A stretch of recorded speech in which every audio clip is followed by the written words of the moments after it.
شداد کون تھا؟ شداد سرکش کیسے ہوا؟ شداد نے دنیا میں اپنی جنت کیسے تیار کی؟ شداد کی جنت کتنے عرصے میں تیار ہوئی؟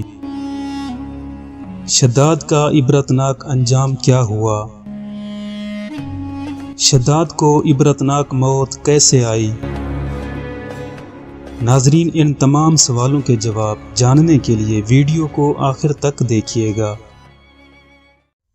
ناظرین، دنیا میں ایسے کئی بادشاہ گزرے ہیں جو اپنی دولت کے نشے میں مغرور ہو کر سرکش ہوئے ہیں، اور وہ اسی دولت کے نشے میں آ کر خدائی کا دعویٰ بھی کرتے تھے۔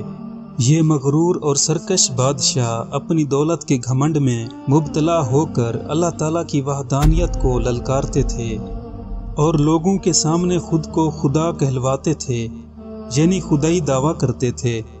اللہ تعالیٰ ان بدبختوں کے پاس اپنے پیغمبر بھیجتے رہے تاکہ ان کو ہدایت کے راستے پر لایا جائے، مگر یہ کافر بادشاہ اپنی دولت کے نشے میں مبتلا رہے اور سرکش بنے رہے اور اللہ تعالیٰ کی وحدانیت کو جھٹلاتے رہے۔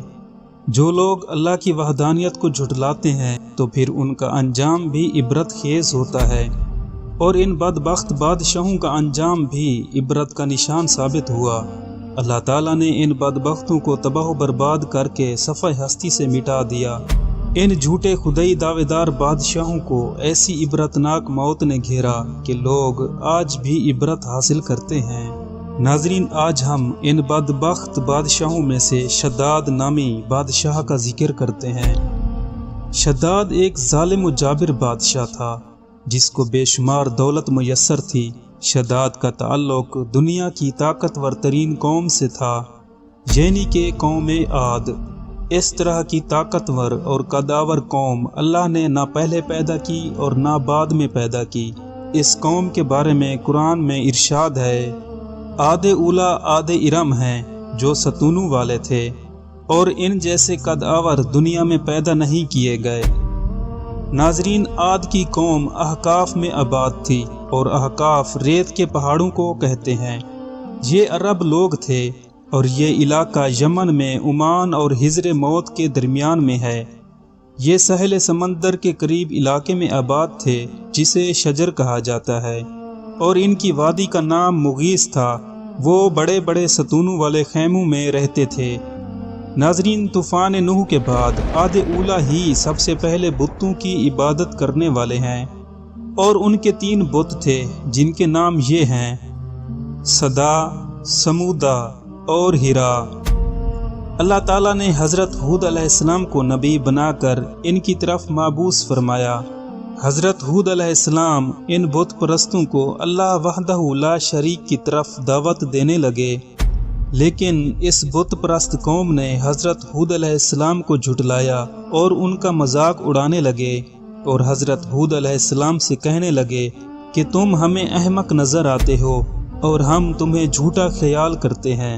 اس بت پرست قوم کے سردار کا نام شداد تھا، جو کہ اس قوم کا بادشاہ تھا۔ دنیا کی سب سے طاقتور اور قدآور قوم کا بادشاہ شداد ایک کافر تھا جس کی حکومت بہت بڑے وسیع علاقے تک پھیلی ہوئی تھی۔ حضرت ہود علیہ السلام نے شداد کو اللہ تعالیٰ کی وحدانیت کی طرف بلایا اور اس سے کہا کہ تمہاری رعایا مجھے جھٹلا رہی ہے، جبکہ مجھے اللہ نے تم لوگوں کی طرف نبی بنا کر مبعوث فرمایا ہے۔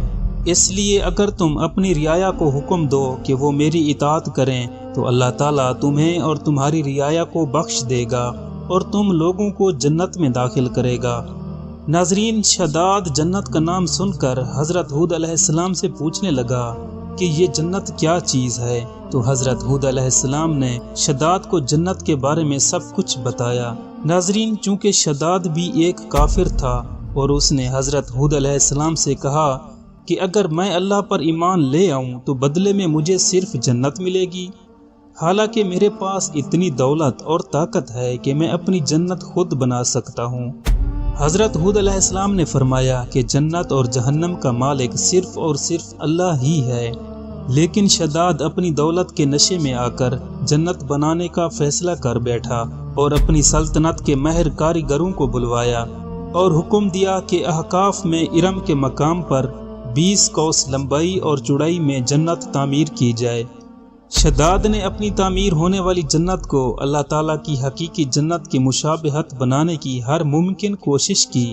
جنت کی تعمیر میں سونے اور چاندی کی اینٹوں کو استعمال کیا گیا اور ساتھ ہی جواہرات کو جگہ جگہ پر نمائش کے لیے آرائش کیا گیا۔ شداد نے اپنی جنت میں نہروں کی تعمیر بھی کروائی جن میں دودھ، شہد اور میٹھے پانی کو رواں کیا گیا اور طرح طرح کے پھلوں اور پھولوں والے پودے لگوائے گئے۔ قوم عاد کے لوگ پہاڑوں کو تراش کر بلند و بالا محلات بنانے کے ماہر کاریگر تھے، اس لیے شداد کی جنت کو بلند بلند ستونوں پر تعمیر کر دیا۔ شداد کا یہ فیصلہ تھا کہ جب اس کی جنت مکمل طور پر تیار ہو جائے گی تب وہ اس میں اپنا قدم رکھے گا، اور شداد اپنے محل میں بے تابی سے اپنی جنت کے مکمل ہونے کا انتظار کرتا رہا۔ اور شداد کی اس جنت کو مکمل تعمیر ہونے میں 12 سال کا عرصہ لگا۔ 12 سال کے بعد جب شداد کی جنت مکمل تیار ہو گئی تو شداد کو پیغام بھیجا گیا کہ تمہاری جنت تعمیر ہو چکی ہے۔ چنانچہ شداد خوشی کے ساتھ اپنی جنت کی طرف چل دیا۔ شداد جب اپنی جنت کے دروازے پر پہنچا تو آگے اپنے سامنے ملک الموت حضرت عزرائیل علیہ السلام کو کھڑے ہوئے دیکھا۔ شداد نے جب حضرت عزرائیل علیہ السلام کو اپنے سامنے دیکھا تو اس کے ہوش اڑ گئے۔ شداد کے حواریوں نے پوچھا، اے شداد، تمہیں کیا ہوا ہے اور تم اس شخص کو دیکھ کر کیوں گھبرا گئے ہو؟ شداد چونکہ ملک الموت کو پہچان چکا تھا اور اپنے حواریوں سے کہنے لگا، یہ ملک الموت ہے اور میری روح قبض کرنے آیا ہے، اور میں اپنی بنائی ہوئی جنت میں نہ داخل ہو سکتا ہوں اور نہ اسے دیکھ سکتا ہوں، کیونکہ شداد نے ملک الموت سے عرض کی کہ مجھے میری جنت کو دیکھنے کا موقع دیا جائے، جس پر ملک الموت نے فرمایا کہ مجھے میرے رب کا حکم ہے کہ میں تجھے تیری جنت میں داخل نہ ہونے دوں۔ شداد ملک الموت کے سامنے رونے اور گڑ گڑانے لگا اور اپنی جنت کو دیکھنے کے لیے حضرت عزرائیل علیہ السلام سے بھیک مانگنے لگا، مگر ملک الموت نے اپنے رب کے حکم کے مطابق شداد کی روح کو قبض کر لیا۔ ملک الموت نے جب شداد کی روح نکال لی تو زوردار ایک آواز نکالی جس سے شداد کی جنت زمین بوس ہو گئی اور زمین کے اندر دھنس گئی۔ شداد کی عبرتناک موت کے بعد حضرت ہود علیہ السلام نے اپنی قوم کو شداد کے انجام کے حوالے سے ڈرانے لگے اور اللہ پر ایمان لانے کی دعوت دیتے رہے، مگر اس قوم نے پہلے کی طرح حضرت ہود علیہ السلام کو جھٹلایا اور کہنے لگے، اگر تم سچے نبی ہو تو جس عذاب سے ہمیں ڈراتے ہو وہ ہم پر لا نازل کرو۔ آخر کار حضرت ہود علیہ السلام نے اللہ تعالیٰ سے دعا کی کہ اے اللہ، ان لوگوں نے مجھے جھوٹا سمجھا ہے، اس لیے تم میری مدد کرو۔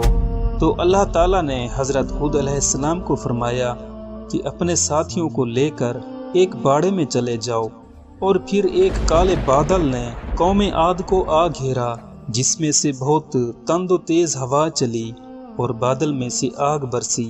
اس تیز ہوا نے قوم عاد کے لوگوں کو زمین سے اٹھایا اور آسمان پر لے گئی، اور پھر آسمان سے نیچے زمین پر پٹخ دیا، اور اس قوم کی گردنیں ان کے دھڑ سے جدا ہو گئیں اور ان کے دھڑ بغیر گردنوں کے ہو گئے، اور اس عذاب نے قوم عاد کو صفحہ ہستی سے مٹا دیا، اور کافروں کو اللہ ایسے ہی دردناک عذاب دیتا ہے۔ ارشاد باری ہے، پیغمبر نے دعا کی، اے پروردگار، انہوں نے مجھے جھوٹا سمجھا ہے، تو میری مدد فرما۔ تو اللہ نے جواب میں ارشاد فرمایا کہ یہ تھوڑے ہی عرصے میں پشیمان ہو کر رہ جائیں گے۔ پس ان کو وعدہ برحق کے مطابق زور کی آواز نے آ پکڑا تو ہم نے ان کو کوڑا کر ڈالا، پس ظالم لوگوں پر لعنت ہے۔